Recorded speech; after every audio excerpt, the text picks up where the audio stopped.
It keeps falling. Okay.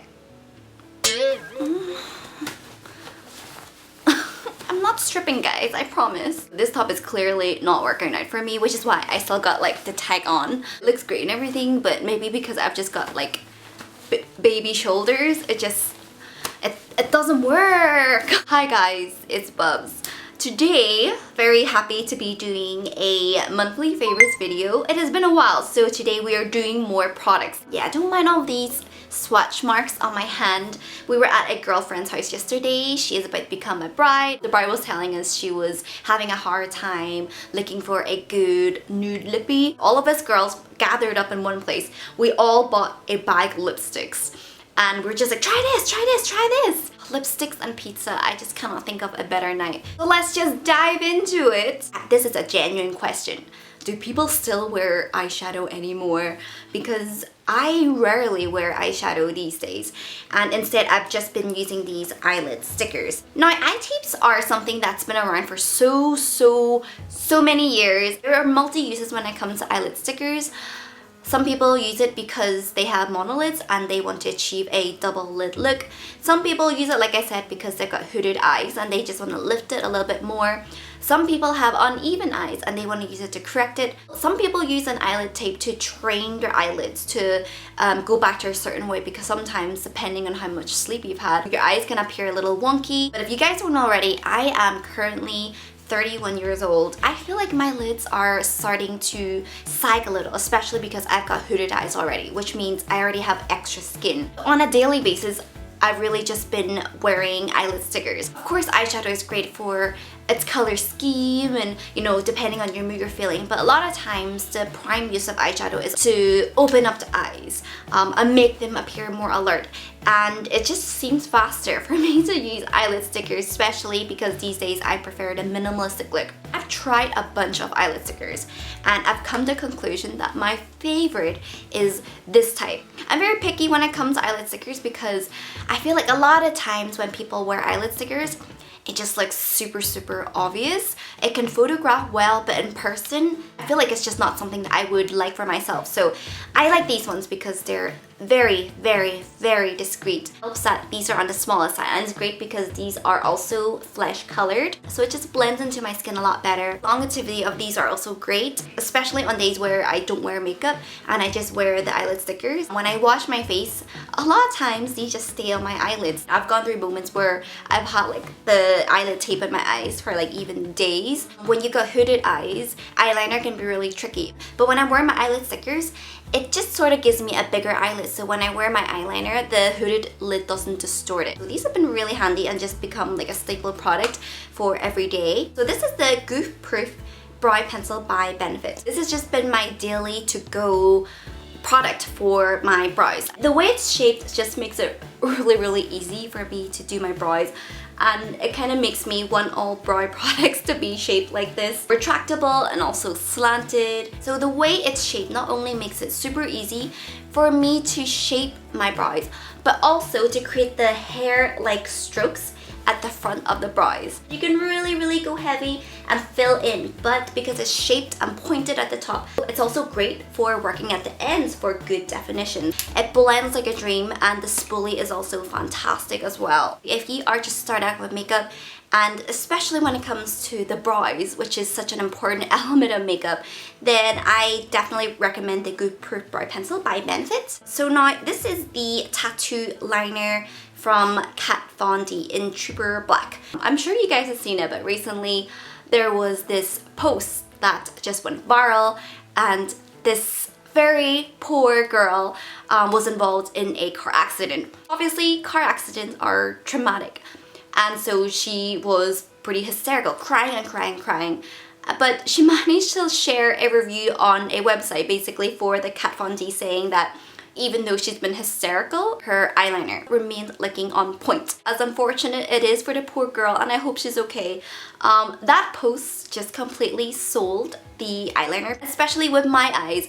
One, the fact that they're hooded, which means that the skin rubs on it a lot, 2, it tears up a lot. I was just very intrigued and I wanted to put this eyeliner to the test to see if it really lives up to the hype. Lo and behold, it truly does. Only 3 things qualify for a good eyeliner. 1, that is pigmented. 2, its longevity is waterproof, and 3, it's easy to apply. So for me, my favorite type of eyeliner will always be the brush tip. Having a brush tip just means that you can create the most finest beautiful lines or even have it thicker, just depending on the pressure that you press. So next up is a skincare product, and this is the GOW, and GOW pretty much stands for Garden of Wisdom. This is a Hyaluronic Acid Serum. So previously, before, you guys know I absolutely loved my SkinCeuticals B5. Is it B5 or B6? But basically it's hyaluronic acid. As much as I loved it and as much as it transformed my skin and made it look so plump and glowy, a very sad day came where it basically ran out. And then I watched a video from Wayne Goss, and he pretty much just shared about this brand, basically how they make great products, great quality, but without the super high price tag. If we were to put both products together, of course I'm still going to say the SkinCeuticals one is better, but for the price, oh my gosh, I'm just gonna keep using the Garden of Wisdom one. My skin just cannot function without my hyaluronic acid, and almost actually done on, I'm pretty much done on this. What I love about the Garden of Wisdom one, of course, is the price. It's so much cheaper, and secondly, it comes with a pump rather than a dropper, which can be a bit more fiddly. In a nutshell, your skin loves hyaluronic acid. Hyaluronic acid pretty much binds water into the cells. It pulls in the moisture, and that's why your skin loves it. If you want plump, resilient skin, then you should definitely have hyaluronic acid in your skincare regimen. So next up, this is the Sand and Sky Australian Pink Clay, and for the longest time I kept seeing this product being recommended in the ads. I kept seeing it in videos, people were raving about it, people loved it because it was like pink clay, and honestly I couldn't give a crap about it being pink clay or what's so not. I really just wanted to know if it worked, especially for the price tag. Price point, it's kind of similar to Glam Glow, so it's definitely not cheap, but even still I bought it anyway. At the same time, I was still sort of like questioning, like, who are you? Why are you so expensive? Explain yourself. I've been using this product weekly, and I remember initially the first time I used it, my skin really did feel a lot smoother, especially because lately I've been wearing foundation on a more frequent basis because there's just been a lot of occasions like weddings and celebrations. My skin has gotten a bit bumpy recently because I've been wearing foundation, and not just that, but for really long periods of the day where it's like 8 hours and plus. It's been really refining my pores, especially here, because I tend to have pretty large pores, but the small bumps after using this mask, I immediately noticed how it was so much smoother and the bumps were just either gone or minimized. So if you're someone out there and you're prone to oily skin, acne, and enlarged pores, then this is a pretty sweet product.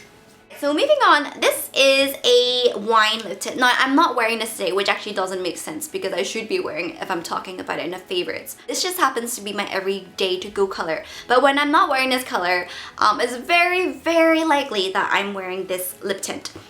First of all, let's all take a moment to appreciate this.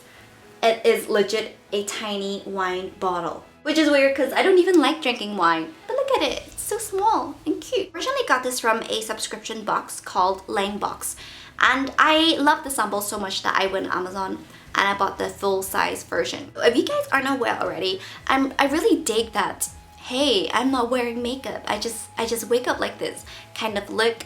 I don't wear makeup on a daily basis, but sometimes like, you just put lipstick on. As much as it freshens up the look, sometimes it can just like a bit too much over like a whole bare face. This is where lip tint comes in because it just tints the lips and it doesn't bring it a step forward too much. The lip tint, you can really build up the consistency. You can start with one layer, and if it's not enough color, you can go on and add another layer. Moving on, the Innisfree product, and this is the Mineral Concealer. This is pretty much the only stick concealer I would use. I normally shy away from stick concealers because if it's not too thick or cakey, it just ends up looking really dry after being blended out. I can tell you that this concealer right here is definitely in my top 3. I've actually had this concealer for a while and I recently discovered it again. Completely used it up because it was great and I ended up buying 2 more. The huge downside to this is that it just does not come in enough shades. One of the shades just happens to match my skin tone completely. What's great about it is just how creamy it is. How hydrating it feels on the skin and how natural it looks blended out. Last but not least, this is a glass nail file. And I'm really sorry guys because it's quite ironic because my nails aren't even done. I took the polish off a couple days ago and you know I'm planning to do my nails tonight. But obviously beforehand you need to shape them. I don't think I would want to go back to a normal file and I'll tell you guys why really quickly. You can actually sterilize it, you can clean it underwater. A lot of nail files, they're made to be disposable. It just wears down really fast and you'll have to replace them. You'll never ever have to replace a glass file. It's just better for your nails. It's much more gentle and it's not as abrasive. In long run, you really do save money. Yeah, because it's pointed, this is great because you can really like whip out the stuff in your nails and the toe jam. Did I just say toe jam in a monthly favorites video? I got this one from Amazon and it was just cheap, very inexpensive. And it comes with a little lid. Alright guys, these are my top products of July. I'm like sweating in this. I don't think I can return this because it's completely drenched in my sweat. Oh, this feels good. And by the way, do you like my background guys? It's very nice, isn't it? It's all about the nature. It's nice to see green. It's good for your eyes to look at things that's green. It also looks a bit like I'm naked. I feel a bit like Eve. Thank you so much for chilling with me and I shall talk to you soon.